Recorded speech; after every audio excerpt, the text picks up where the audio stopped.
नमस्कार दोस्तों, कैसे हैं आप सभी लोग। तो आशा करती हूँ सभी स्वस्थ और मस्त होंगे। अगर आप भी नवरात्रि व्रत करने की सोच रहे हैं या फिर आपके घर में आपकी मम्मी या फिर आपकी सास करती हैं, लेकिन अभी वह जो है बीमार हैं या फिर बीमारी से उठी हैं, तो आप भी सोच रहे होंगे, आपके घर में सभी परेशान होंगे कि इन्हें किस तरह से व्रत रखवाया जाए ताकि इनका स्वास्थ्य भी ठीक रहे और यह भी ठीक रहे और कोई भी दिक्कत ना हो। तो आज हम आपको नवरात्रि व्रत करने का बहुत ही आसान तरीका बताएंगे, जिससे कि आपकी मम्मी या फिर सास का व्रत भी पूरा हो जाएगा और उनकी सेहत भी एकदम फिट रहेगी और उन्हें अपनी दवा भी नहीं छोड़नी पड़ेगी। तो आइए वीडियो को शुरू करते हैं। देखिए, जो हमारी मम्मी लोग होती हैं वो हमारी बात तो सुनती नहीं हैं। तो सबसे पहले अगर आप उन्हें ये व्रत रखवाना चाहते हैं और उनकी भी इच्छा है कि हमारा व्रत ना टूटे, तो सबसे पहले उनसे बात कर लीजिए। अगर आपको हमारी बात नहीं सुननी है तो हम आपको यह व्रत नहीं करने देंगे। नहीं तो फिर अगर आपको यह व्रत करना है, यानी कि नवरात्रि का व्रत अगर आपको करना है, तो जैसे हम आपको बताएंगे उस तरह से आपको खाना पीना करना होगा। तो छोड़ने से अच्छा है कि इस व्रत को अच्छे तरीके से, जिस तरह से बच्चे आपसे रखवा रहे हैं उस तरह से आप इस व्रत को रख ले। ठीक है, इस तरह से बात कर लीजिए। अगर वह आपकी बातों से सहमत हैं, आपकी बात मान जाती हैं, तो फिर आप उन्हें व्रत रहने दीजिए। क्योंकि मैं आपको बताने वाली हूँ कि किस रूटीन से उन्हें जो फल और आहार दिया जाएगा, वह आप किस रूटीन से उन्हें देंगे ताकि उनकी सेहत पर कोई असर नहीं होगा। मैं आपको गारंटी देके बताती हूँ कि जिस तरह से इसमें मैं आपको बताऊँगी, अगर आप उनको उस तरह से खिलाएंगे तो नवरात्रि का व्रत भी पूर्ण होगा और उनकी सेहत भी एकदम फिट रहेगी, उन्हें कोई भी दिक्कत नहीं आने वाली। तो सबसे पहले बात करते हैं कि नवरात्रि के दिन सुबह में 7 बजे तक पूजा हो जाती है। उसके बाद आपको क्या करना है कि आपको चाय या फिर ग्रीन टी पी लेना है। ठीक है, सभी पीते हैं। अगर मैं मना भी करूँगी कि आपको चाय नहीं पीना है, ग्रीन टी नहीं पीना है, तो कोई मानेगा नहीं, वो चाय पीते ही पीते हैं। ठीक है, तो चाय पी लीजिए। उसके बाद आपको 9 बजे तक, देखिए पूजा पाठ अपनी जगह है। पूजा पाठ आप लोग नवरात्रि का 9 दिन जो होता है वो पूरा पूजा पाठ के लिए होता है, चाहे जिस टाइम आप माता की पूजा करें। ठीक है, तो इसलिए चाहे जब आपको समय मिले माता की पूजा करते रहिए, लेकिन खाने का जो चीज़ है उस पर आपको विशेष ध्यान देना है। क्योंकि आप बीमार हो, आप हॉस्पिटल से आए हो और नहीं आए हो तो बीमार हो तो हॉस्पिटल में जाना पड़ेगा। ठीक है, तो वहाँ पर उतने पैसे ना लगे, इसलिए आपको यहाँ पर थोड़ा बहुत पैसे खर्च करने होंगे। हम थोड़े थोड़े पैसे बचाते हैं, जिनकी वजह से हम हॉस्पिटल में बहुत सारे पैसे देकर आते हैं। अभी मेरी ही मम्मी थी, नवरात्रि में इन नियमों का पालन नहीं किया, यानी कि नवरात्रि में उन्होंने ठीक से फलाहार नहीं किया, जिसकी वजह से उनकी तबीयत खराब हुई। उनका 3 लाख रुपए हम लोगों को देना पड़ा हॉस्पिटल में। ठीक है, तो इसलिए तो मेरे दिमाग में ये चीज़ आई कि मैं आप लोगों को ये चीज़ बताऊं कि कैसे आप लोग सेहत का उनके ख्याल करेंगे। मेरी मम्मी भी हम लोगों की बात नहीं सुनती थी, जिसकी वजह से हम लोगों को ये सारी चीज़ें फेस करना पड़ा। तो वो चीज़ आप लोग फेस ना करो, इसलिए आप लोगों को ये चीज़ करना है।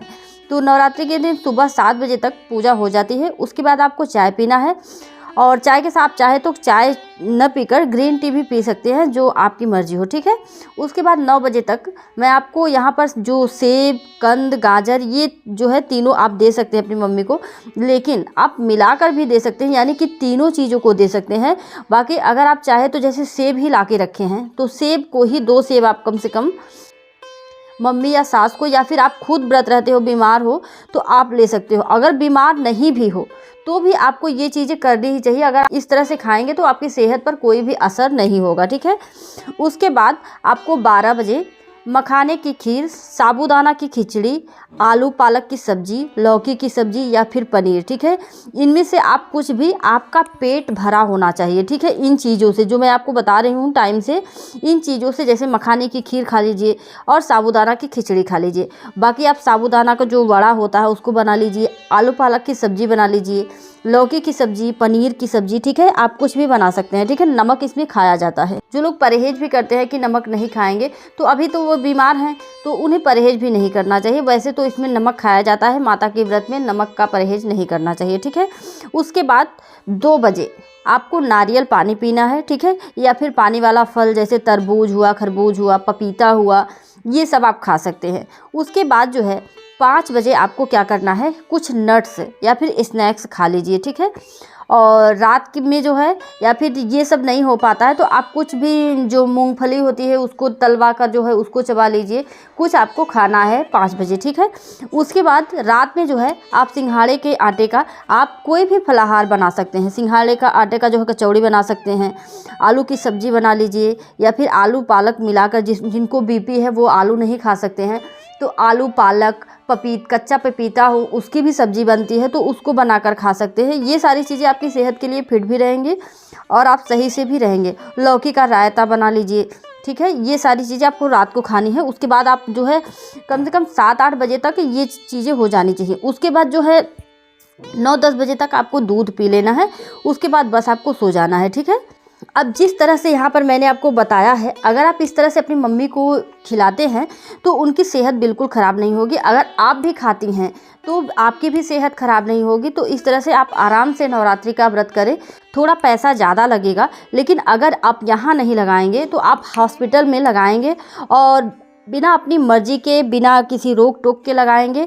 जैसे जैसे डॉक्टर बोलता जाएगा वैसे वैसे आप पैसा पे करते जाएंगे, ठीक है। ये चीज़ें हमने झेली है तो हम नहीं चाहते कि आप भी वो चीज़ झेलें, इसलिए आपको बता रही हूँ। तो आप इसको फॉलो ज़रूर करें।